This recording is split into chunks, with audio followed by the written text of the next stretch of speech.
No this tea, no this tea, it's happens sometimes. అత్తయ్య నాకు this తీసి, oh my God ఎంత మంచి అత్తయ్య, అవునా కాదా? Good morning, welcome my tips. ఎట్లున్నారు మీరు అందరూ? నా కమెంట్ చెప్పండి. నేను చాలా చాలా చాలా బాగాలేను, ఎందుకంటే నాకు మైగ్రేన్ స్టార్ట్ అయింది ఈవినింగ్ నుంచి. సో ఇదొక ఈవినింగ్ వ్లాగ్. మంచూరియా తెచ్చాడు శేఖర్, తెప్పించాడు మంచూరియా, ఎందుకంటే నాకు తినాలనిపించింది. జంక్ ఫుడ్ ఇవే తగ్గించుకుంటే మనం వెయిట్ లాస్ అవుతాం, కానీ నేను ఇలాంటి డైట్లో లేను. అలా అని చెప్పి బరువు పెంచుకునే ప్రోగ్రాంలోనే ఉన్నాను. అలాగే అనిపిస్తుంది నా తిని బట్టి, నాకు కూడా చూస్తే మీకు కూడా కదా. సో మంచిగా తిన్నాను. తేజుగాడు ఏంటంటే ఆ డ్రాయింగ్ అవోటి తీసుకొని వాడి షెడ్యూలే చేంజ్ అయిపోయింది, టైం కానీ టైంలో తింటున్నాడు. సో మంచిగా తిని నేను పెద్ద బిల్డప్ కొట్టి నేనేం తినాను ఇంకా అన్నాను. అత్తయ్య అన్నం వండలేదు ఇక నాకు, శేఖర్కి నాకు ఇద్దరికి అన్నం వండలేదు. శేఖర్ మధ్య దాకి ఊరుకున్నాడు. నాకెందుకో సడన్గా ఆకలేసింది. ఏం చేస్తాం, బానాస్ ఉన్నాయి, బానాస్ వేసుకొని కర్డ్ వేసుకొని తేనె వేసుకొని తిన్నాను. ఇట్లా తింటే పంచామృతం తిన్నట్టుగా ఉంటుంది కదా, చాలా బాగుంటుంది. మంచం మీద కూర్చొని తినకూడదు, బట్ వాడు అట్లే కూర్చొని తింటున్నాడు. టైం చూడండి, 11:45 అవుతుంది. శేఖర్ మజ్జిగ తాగేసింది. ఎవరో నన్ను కర్డ్ రైస్ అడుగుతున్నారండి. ఐఎమ్ సో సారీ, చేస్తాను. మళ్ళీ తిరుపతి అన్న వాళ్ళు వస్తారు, అప్పుడు చేస్తాను. ఎందుకంటే వీళ్ళు ఎవరు అడుగుతారు, మా అక్షయ్కి నేను ఏం పెట్టినా నచ్చుతుంది. సో తను తింటాడు, అప్పుడు చేస్తాను. సో మా అత్తయ్య చూడండి, ఇక్కడ మా లవిని యాడ్ చేసారు. నా పెళ్ళి ఫోటోలో ఆ ఫోటో తీసే టైంకి మా లవి పడుకున్నాడు. అప్పుడు మా రమ్య లావుగా ఉంది, నేను సన్నగా ఉన్నాను. ఎందుకంటే మా రమ్య అప్పుడు ఫీడింగ్ మదర్, అండ్ నేను ఆల్రెడీ అప్పుడు ఇంకా నా పెళ్ళి కాలేచి అప్పుడే పెళ్ళయింది కాబట్టి నేను స్లిమ్గా ఉన్నాను. ఈ బీసీఓడీలు మనకేం లేవు. సో మా అత్తే శారీ చూడండి, మా పెళ్ళిలో నార్మల్ చీరనే, రమ్య వాళ్ళ పెళ్ళిలో నార్మల్ చీరనే. సో ఇది రమ్య వాళ్ళ ఎంగేజ్మెంట్, రిసెప్షన్ పిక్ అనుకుంటా. సో మాది పెళ్లి రిసెప్షన్ ఒకసారి అయింది. చీరలు చూడండి, నార్మల్ చీరలు కట్టుకుంది మా అత్తే. సో అదన్నమాట. 11:45కి మేము తింటున్నాం. శేఖర్ గారు ఏంటో, ఆయన డ్యూటీ ఏంటో, ఈ సాఫ్ట్వేర్లకు ఆఫీస్ నుంచి వర్క్ చేసినా మళ్ళీ ఇంటికి వచ్చి వర్క్ చేయాలి. వర్క్ ఫ్రమ్ హోమ్ ఉంటే ఇక చెప్పాల్సిన అవసరమే లేదు. వర్క్ ఫ్రమ్ హోమ్ ఉంటే మొత్తం వర్కే ఉంటుంది, వాళ్ళ ఇంట్లో మనతో స్పెండ్ చేసినట్టుగా ఉండనే ఉండదు. సో మా శేఖర్ చూసి నాకు అప్పుడప్పుడు చాలా జాలేస్తుంది. పాపం మార్నింగ్ 11:30, 12కి స్టార్ట్ అయితే నైట్ 12 వరకు అది నడుస్తూనే ఉంటుంది. ఆ మాట్లాడి ఆ కాల్స్ అల్లకుండా, ఆ క్లయింట్ మీటింగ్స్ అల్లకుండా ఎంతసేపు మాట్లాడుతారు. నాకైతే ఎప్పుడో తలనొప్పి మొదలయ్యేది. సో తర్వాత ఏంటంటే ఇటు సైడ్ నేను ఫ్యాన్ వేసుకున్నాను, కూలర్ వేసుకున్నాను అనమాట. ఇది ఒకటి పెడతామన్నమాట. సో దీనికి అన్ని సెట్ చేసుకోవచ్చు. నా చార్జర్ కూడా పెట్టుకుంటాను. సో ఇది నా ట్రైపాడ్, పెద్ద ట్రైపాడ్ శేఖర్ బుక్ చేసింది, అప్పుడే పాడైపోయింది. సో ఇక్కడ నేనండి ఈ విండో నుంచి మనకు ఒక చైర్ మీద, మీరు నా ఇన్స్టాలో ఫాలో అయితే ఒకటి పారానార్మల్ యాక్టివిటీ లాగా అనిపించింది. సో ఇప్పుడు అట్లా ఏం లేదు. అండ్ ఇంత లేట్ నైట్ ఎందుకు తింటున్నాం అంటే మా తేజుగా టైమింగ్ అటు ఇటు అయిపోయింది. లేచుడు పొద్దున 11:00కి లేస్తుండు, తినుడు 3:00కి తింటుండు, నైట్ డిన్నర్ 11 అవుతుంది. ఇంకా స్కూల్ స్టార్ట్ అయితే అన్నీ సెట్ అయిపోతాయి. సో ఇది నా ప్రసాదం. సో ఇది నేను తినడానికి చేసుకున్నాను, చాలా బాగుంటుంది. అప్పుడప్పుడు ట్రై చేయండి. మనకి మోషన్స్ లాంటివి అయినప్పుడు ఇది తినండి, మీకు చాలా తొందరగా మోషన్స్ తగ్గుతాయి అన్నమాట. అండ్ కాన్స్టిపేషన్ ఉన్న వాళ్ళు తింటే ఏమవుతుంది ఇక మీకే తెలియాలి, నాకేం తెలీదు. సో తర్వాత వీడికి తర్వాత అన్నం కొంచెం ఉందని చెప్పి అదే గిన్నెలో వేసి ఇచ్చాను. ఫోన్ చూసుకుంటూ అన్నం తింటాడండి తేజు. అలా అలవాటు చేయకూడదు, బట్ అయిందని ప్రజెంట్ ఏం చేయలేము. సో ఇది నాది. వాడికి పెరుగు స్మెల్ వస్తేనే వామిటింగ్ వచ్చింది. సో మన చిన్నప్పుడు చాలామంది పిల్లలలో ఎవరో ఒక్కరు పెరుగు తినకపోయేవాళ్ళు. సో ఇప్పుడు అట్లా కాదు, ఇప్పుడు చాలామంది పిల్లలు చాలామందికి పెరుగు పడతలేదు, కొంతమందికే పడుతుంది. నాకు తెలిసిన వాళ్ళు చాలామంది కూడా చాలా ఇది నాకు తెలిసిన వాళ్ళు మస్తు మంది చెప్పారు నాకు, మా పిల్లలకు కూడా పెరుగు పడదని చెప్పేసి. స్పెషల్ థ్యాంక్స్ ఎవరెవరైతే నా వాయిస్ గురించి వరి అవుతున్నారు. హైదరాబాద్ వెళ్ళగానే చూపించుకుంటా అంటే శేఖర్కి భయం, నాకేం లేదు. నేను చిన్న ట్రీట్మెంట్ అయినా చేయించుకుంటాను నా వాయిస్కి, ఎందుకంటే నాకు నా వాయిస్ మున్పట్లా రావాలి. శేఖర్కి ఏంటంటే భయం, మళ్ళీ ఎక్కడ చిన్న సర్జరీలు ఇటు లేజర్ ట్రీట్మెంట్లు అంటారు, మళ్ళీ ఎక్కడ నాకు కష్టం అవుతుంది, భయం అన్నమాట తనకి. సో అందుకే తను ఏంటంటే భయపడతారు. అదేంటోనండి, ఏంటి దానికి మనం ఏ ప్రాబ్లంతో వెళ్ళినా చివరికి ఏదో సర్జరీ చెప్తారు వాళ్ళు, మరి అది ఎందుకో నాకు అర్థం కాదు. తర్వాత ఏంటంటే నేను చాట్ జీపీటీలో ఈ మధ్య చాలా రీసెర్చ్ చేస్తున్నాను నా వాయిస్ గురించి. మనకి 2-3 వీక్స్ కంటే ఎక్కువ వాయిస్ చేంజ్ ఉండకూడదంట. సో టీచర్స్కి, రాజకీయ నాయకులకి ఎక్కువ శాతం వాయిస్ చేంజ్ అవుతూ ఉంటుందట. సో మనం ఆ మధ్య తీసిన videos, regular videos, voice over, sponsor videos ఒక టైంలో మనం పీక్లో మనకి చూస్తున్నప్పుడు ఎక్కువ చేయడం వల్ల అప్పుడు నా వాయిస్ చేంజ్ అయింది. సో ఇప్పుడు పులుపు తిన్నా, కారం తప్ప తీపి తిన్నా, పులుపు తిన్నా, చల్ల తిన్నా నా గొంతు అనిపోద్ది. ఏమి చేయలేకపోతున్నాను. సో ఇట్లా ఫ్రిడ్జ్లో చింతపండు నానబెట్టింది కదా, అది పెట్టా అనమాట. సో ఏంటోనండి, గాలిపల్లికి వస్తే ఇలా అవుతుంది. నాకు ఈ వాటర్ పడతలేవో ఏమో తెలియట్లేదు. లాస్ట్ టైం పొట్ట మీద అక్కడిక్కడ రెడ్ కలర్ ప్యాచెస్ అయినాయి. అది నేను హైదరాబాద్ వెళ్ళగానే సెట్ అయిపోయింది. మళ్ళీ ఈసారి వస్తే ఇలా చిన్న చిన్న రెడ్ కలర్లో స్కిన్ పైన ర్యాషెస్ వచ్చినట్టు ఇలా అయింది. ఇది బోల్ తోమినప్పుడు మండుతుంది కూడా, ఎందుకో తెలియట్లేదు అన్నమాట. సో ఇది నేనే నిద్ర వస్తుంది నాకు కూడా. కానీ నేను ఎడిటింగ్ చేసి వాయిస్ ఓవర్ ఇచ్చి లేట్గా పడుకుంటాను. ఇవి గోల్డ్ ఇయర్ రింగ్స్ ఏనండి. ఈ ఇయర్ రింగ్స్, ఈ చైన్ ఒకేసారి చేయించుకున్నాను అనమాట. చాలామంది అడుగుతుగా వాళ్ళకి చెప్తున్నాను అనమాట. సో ఇక్కడ నేను వాయిస్ ఓవర్ ఇచ్చుకుంటూ కొన్ని మాట్లాడాను. ఎందుకో వీడియో లెంత్గా అనిపించి ఆ వాయిస్ ఓవర్ తీసేసాను అనమాట. సో మా అత్తయ్య మల్టీ టాలెంటెడ్ అని చెప్పి మా అత్తయ్య చీపురు కట్ట చేస్తుందని చెప్పాను కదా, సో అది చూపించాను. నిజంగానే మన అమ్మలు, మన అత్తలు చాలా గ్రేట్ కదా. ఇప్పుడు మనం నెక్స్ట్ జనరేషన్లో అలా ఉండము. సో తర్వాత ఇవి ఇంకా మంచిగా ఎండాలండి. ఎండకు పెడితే ఇంకా బాగుంటుంది. మేము అటు సైడే పెట్టినాం, కొంచెం నీడగా పెట్టినాం, అందుకే అది ఇంకా ఎండలేదు. బాగా ఎండింది అనుకోండి, మనం దీనికి కట్టేసి గట్టిగా ఊడ్చుకోవచ్చు అనమాట. సో అత్తయ్య అక్కడ పడుకుంటుంది, నేను తేజు ఇటు పడుకుంటాం, అత్తయ్య, రిత్తు, శేఖర్ అటు పడుకుంటాం. సో ఎందుకంటే నాకు అటు సైడ్ పడుకుంటే నిద్ర పట్టదు. తర్వాత చూడండి ఎంత పీస్ఫుల్గా ఉంటుందో. ఈడ ఒక పిల్లి ఉందండి, దాని కళ్ళు మెరుస్తున్నాయి. నేను ఏ రోజు చూసి ముందు భయపడ్డాను, కానీ తర్వాత అర్థమైంది అక్కడ పిల్లి ఉంది, దాని కళ్ళు మెరుస్తున్నాయి. చల్లగా ఉండేసరికి దాదాపు అక్కడనో మా ఇక్కడ డోర్ పైన వచ్చి రెగ్యులర్గా అక్కడనే ఉంటుంది. మా తేజ్ కూడా వచ్చి చూసి, అమ్మ అది పిల్లి కాదమ్మా, అది మంకీ అమ్మ అన్నది. మంకీలు రాత్రిపూట వస్తాయారంటే వస్తాయి, మరి ఎట్టిపోతాయి, డే అంతా వస్తున్నాయి కదా, నైట్ కూడా వస్తున్నాయి అన్నాడు. భలే జోక్ అనిపించింది. కానీ ఫైనలీ అది పిల్లేనండి. So good morning. Evening start చేసిన లోపల తెల్లారింది కూడా, మధ్యాహ్నం అయింది. ఇది అత్తయ్య పనికి వెళ్ళి వస్తుంది, మధ్యాహ్నం అంతా పడుకొని ఉంటారు. మార్నింగ్ 3:30కి లేస్తారు, 5 o'clockకి పనికి వెళ్తారు, 10:30కి ఇంటికి వచ్చేస్తారు. సో వచ్చినాక నేను టిఫిన్ చేస్తాను కాబట్టి రెడీ ఉంటే టిఫిన్ తినేసి కాసేపు పడుకుంటారు, లేదా టిఫిన్ తిని వంట వేసి పడుకుంటారు. సో మేము ఎవ్వరం డిస్టర్బ్ చేయము. సో తేజు, రిత్తు ఇద్దరే ఉన్నారు కాబట్టి ఎక్కువ కొట్టుకోరు, అలా అని చెప్పి ఎక్కువ ఆడుకోరు కూడా, సైలెంట్గా ఉంటారు. సో ఇది మా శేఖర్ ఫస్ట్ కష్టార్జితం. మా పెళ్ళయ్యాక మేము తేజ్ కడుపులో ఉన్నప్పుడు తీసుకున్న మొట్టమొదటి ఐటమ్ ఇదే. 17,000 అయింది. అప్పుడు శేఖర్ శాలరీ తక్కువనే ఉండేది, అంటే మరీ 17,000 కట్టేంత తక్కువ కాదు, నార్మల్గా ఉండేది. సో అప్పుడు ఈ టీవీ తీసుకున్నాం. సో అప్పుడు ఏంటోనండి, తేజ్ పుట్టే వరకు 1 lakh జమ చేద్దామంటే ఎప్పుడు జమ కాకపోయేది, ఎందుకో తెలీదు. సో నాకు టైంపాస్ కాదని తను ఆ టీవీ తీసుకున్నారు.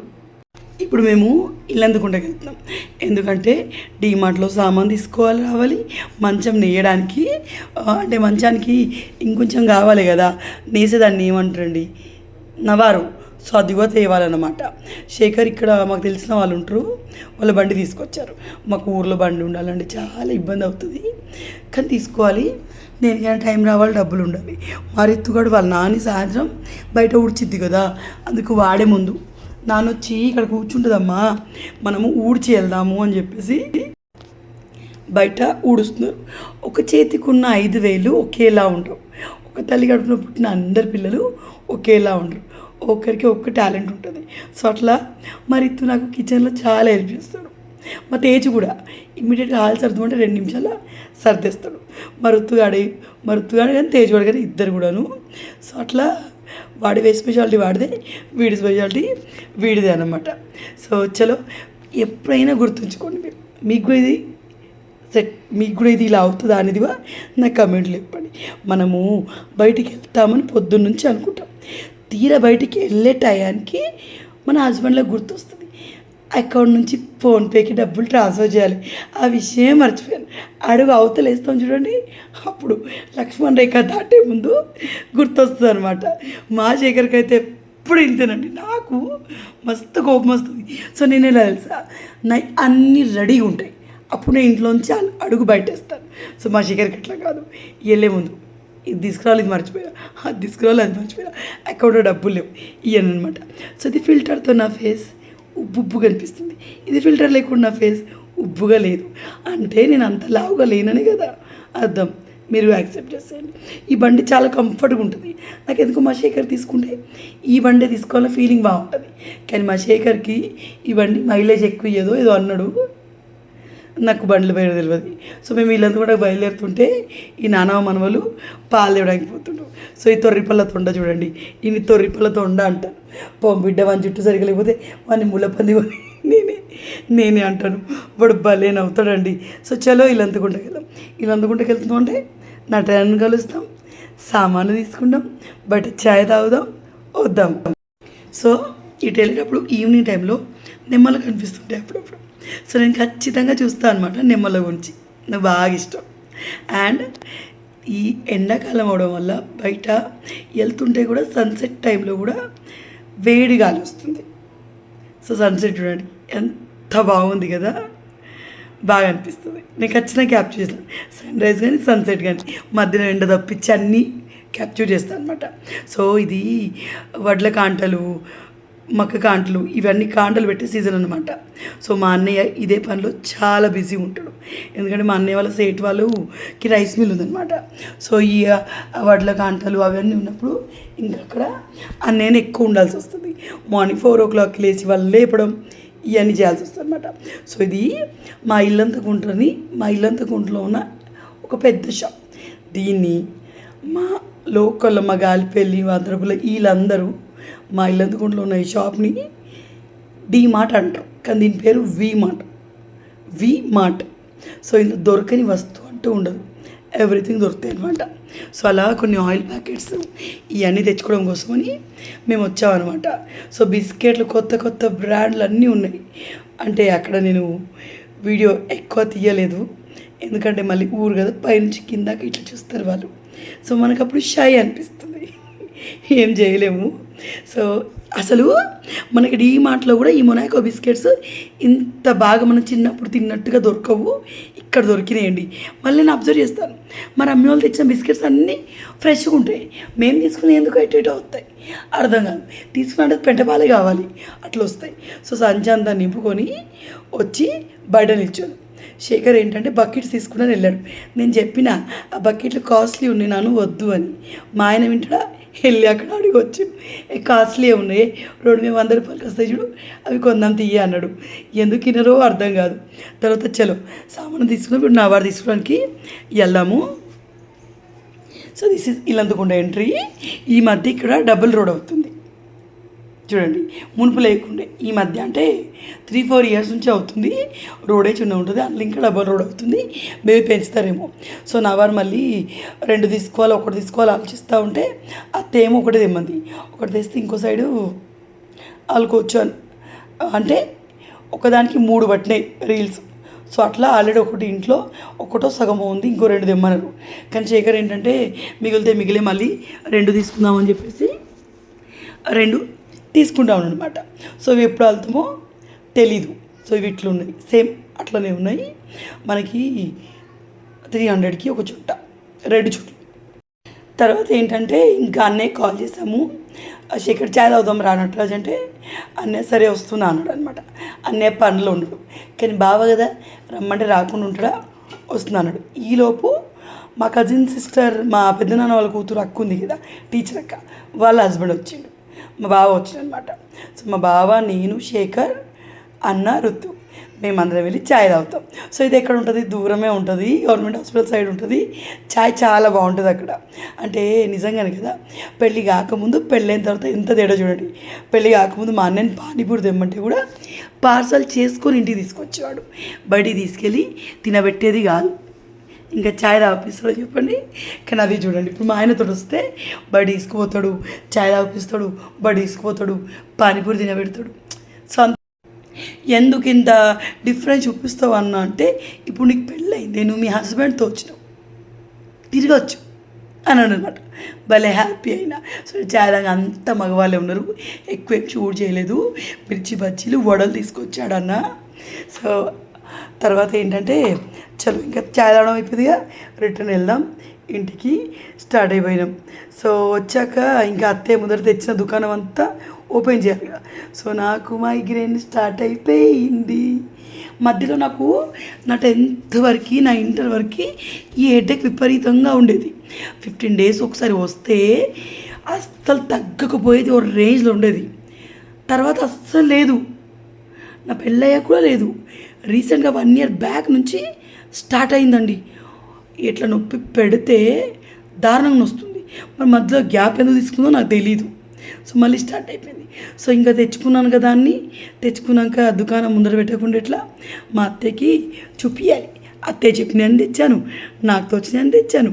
సో అవన్నీ దుకాణం పెట్టి అత్తయ్యకి చూపిస్తే కానీ నాకైతే అస్సలు మనసు ఉంటుంది. సో మేము ఏ సామాన్లు తెచ్చినా కూడా ఇక్కడ ఈ ముగ్గుగాడిని కూర్చొని ఇట్లా ఓపెన్ చేస్తాం. సో ఇలా వాటర్ అయిపోతే శేఖర్ వాటర్ తెచ్చిండు. బండి లేదు కాబట్టి ఎవరిదైనా బండి ఉన్నప్పుడే చేస్తాం అనమాట. సో ఇక్కడ బౌల్లోది లిక్విడ్ అయిపోయింది. సో లిక్విడ్ అత్తయ్య చెప్పినాయి అన్ని కంఫర్ట్ మా అత్తయ్య ఎక్కువ వాడతారు, నేను అస్సలు వాడను. నాకెందుకో ఆ స్మెల్ ఎక్కువ నచ్చదనమాట. సో బట్టల నుంచి ఫ్రేగ్రెన్స్ రాకుండా పర్లేదు, కంపు రాకుంటే చాలు. సో నాకు ఈ స్మెల్ ఒకలా అనిపిస్తుంది అనమాట.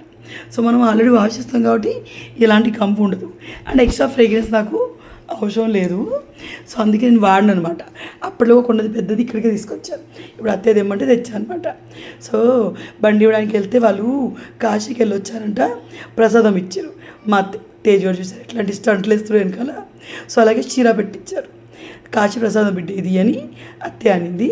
మా అత్తమ్మ తింటా ఉంది. నాకేమో చీర నేను చేస్తేనే బాగా నచ్చింది, వేరే వాళ్ళు చేస్తే ఎందుకో ఎక్కువ నచ్చదు. సో తర్వాత వాటరు అసలు ప్యూరిఫైయర్ బుక్ చేయాలండి, ప్యూరిఫైయర్ బుక్ చేయాలి. ఎందుకంటే వాటర్ చాలా ప్రాబ్లం అవుతుంది. ఊరికి ఎవరినో ఒకరిని అడగాలి. సో మేము లేకుండా మా అత్తయ్యకి వాటర్ ఎప్పుడు అవసరం ఉంటాయి. సో ఎవరినో ఒకరు అడగడం ఎందుకు, మంచి ప్యూరిఫై చేసి చూసి బుక్ చేయాలని ఎప్పటిలో అనుకుంటున్నాం. దానికి ముహూర్తం ఎందుకు వస్తలేదో నాకు తెలియట్లేదు. సో ఈ ప్లాస్టిక్ బాటిల్ వాటర్ తాగుతున్న ప్రతిసారి ఎక్కడో గిల్ట్ ఫీలింగ్ ఉంటుంది. కానీ ఇక్కడ కుండ లేదు, బిందె నీళ్ళు తాగలేము. సో తప్పనిసరిగా తాగాల్సి వస్తుంది అనమాట. సో ఆ తర్వాత ఏంటంటే ఇక్కడ నేను దోసపిండి పడుతుంది అనమాట. సో పిల్లలు ఇద్దరికి కూడా దోశ అంటే చాలా ఇష్టం అండి. సో ఖచ్చితంగా ఇంట్లో నేను దోసపిండి ఖచ్చితంగా ఉంచుతాను అనమాట. సో ఇది వచ్చేసి రేపు మార్నింగ్కేనండి, ఇప్పటికేం కాదు. సో చాలాసార్లు ఈవినింగ్ మేము టిఫిన్ తింటూ ఉంటాం, నేను కానీ పిల్లలు ఇద్దరు కూడా తింటారు. కానీ శేఖర్కి అత్తయ్యకి టిఫిన్ తింటే కడుపు నిండదు. నాకేంటంటే చిన్నప్పటి నుంచి అలవాటు, మా ఇంట్లో దాదాపుగా నైట్ టిఫిన్ ఎక్కువ ఉండేది. సో శేఖర్ వాళ్ళకి అట్లా అలవాటు లేదు. ఈవెన్ మా కిరణ్ అన్నయ్య కూడా అంతే, అన్నం తిండి కడుపు నిండుతుంది. సో హెడ్ఏక్ అంత వచ్చినా పని చేస్తున్నాను. మా అత్తయ్య అప్పటికే అంటుంది రెస్ట్ తీసుకోరా అని చెప్పి. మళ్ళీ మేము రేపు మార్నింగ్కి స్మెల్ వచ్చినట్టయితే అత్తయ్య మిక్సీ పట్టి పడుకుండా అని చెప్పి అన్న అనమాట. తర్వాత ఏమైంది, పిల్లలిద్దరు అమ్మ చట్నీ చేయమ్మ దోశ, తేజు ఉప్పు కారం తింటాడు, ఋతువాడు చట్నీ చేయమన్నాడు, దోశలే తిందాం అన్నాడు. సో ప్లాన్ మారిపోయింది. ఇప్పుడు డిన్నర్లో అందరం దోశలు చట్నీ చేసుకొని తిని ఆ తర్వాత కొంచెం ట్యాబ్లెట్ వేసుకొని పడుకున్నాను. ఎందుకంటే మైగ్రేన్ వస్తే ఎలా ఉంటుందో మైగ్రేన్ వచ్చినోళ్ళకి తెలుసు. సో ఈ చట్నీ వేసేటప్పుడు మా అత్తయ్య వెళ్ళిపోయారు వచ్చింది. సో దాంతో నాకు ఇల్లందుకుంటకి వెళ్ళాను కదా, నాకు దిష్టి తాకింది కావచ్చు. మా అత్తయ్య నాకు దిష్టి తిప్పుతుంది. అండ్ ఎవ్రీ టైం మా అత్తయ్యతోటి నేను దిష్టి తిప్పించుకొని మా అత్తయ్యగా తిప్పరు. ఇది రెండోసారి అనుకుంటా. ఎప్పుడు రిత్తుబడేదాతో ఇట్లయితే దిష్టి తిప్పారు. మళ్ళీ ఇప్పుడు నాకు తెలిసినప్పటి చెల్లి మా నటరాజన్న మా నానమ్మ వీళ్ళిద్దరు నాకు ఎప్పుడు దిష్టి తిప్పేవాళ్ళు, ఎక్కడికి రెడీ అయిపోయినా కూడా. సో మా అత్తమ్మ ఒకసారి 2 సార్లు దిష్టి తిప్పేసింది అంటున్నాను, కానీ అత్తయ్య దిష్టి తిప్పడం అనేది చాలా పెద్ద విషయం. మరి అమ్మకి కూడా ఇట్లా హెడ్ఏక్ లాంటివి వస్తే మా అత్త ఎప్పుడు నార్మల్ ఎప్పుడు దిష్టి తిప్పేస్తూ ఉంటారు. అట్లా చూసిన ప్రతిసారి నాకు అనిపిస్తుంది, ఎంతైనా మా అన్న మా నాన్నమ్మ ఉన్నప్పుడు కూడా ఆ దిష్టి వల్ల ఏం పోయినా పోకపోయినా ఓ ఫీలింగ్ ఉంటుంది. సో వాళ్ళు మనమే చూపించి కేర్ అనిపిస్తుంది. సో అట్లా దిష్టి తిప్పేస్తే భలే అనిపిస్తుంది. మా నాన్నమ్మ తీసేది, బట్ మనకు తాగిన దిష్టి కాదు. మా అత్తే నమ్మకం కొద్ది ఆవిడ దిష్టి తీసింది, కానీ మనకు వచ్చింది మైగ్రేన్ హెడేక్. ట్యాబ్లెట్ వేస్తే కానీ తగ్గదు, వామిటింగ్ చేసుకుంటే కానీ సెట్ అవ్వము. సో సో ఇది ఈ హెడేక్స్ అసలు రాకూడదండి. మనం మనిషిలా ఉండము. టీవీ సౌండ్ వచ్చినా తలనొస్తుంది, లైట్ మొహమియా కొట్టినా తలనొస్తుంది, పడుకున్న తలనొస్తుంది, సిక్క ముడిచిన తలనొస్తుంది, జుట్టు వదిలేసినా కూడా తలనొస్తుంది. సో నా ఫేస్ నాకు ఉబ్బినట్టుగా అనిపిస్తుంది. సో ఇంకా రెస్ట్ తీసుకోవాలి. ఎక్కడ పని అక్కడ అయిపోయింది. సో నాకు ఇంత హెడ్ఏక్ ఉంటే నేను హైదరాబాద్లో అయితే డైరెక్ట్ పడుకుంటాను, ఇంకేది చేయను. కానీ ఇక్కడ ఎట్లుంటుంది తెలుసా, మా అత్త ఏం చేస్తారు, అత్తయ్యకి దోశలు వేరాసేదిగా, సో చేసుకొని పడుకోవాలని ఫీలింగ్ ఉంటుంది. సో అది ఒక చిన్న తేడాలా అనిపిస్తుంది. బాయ్.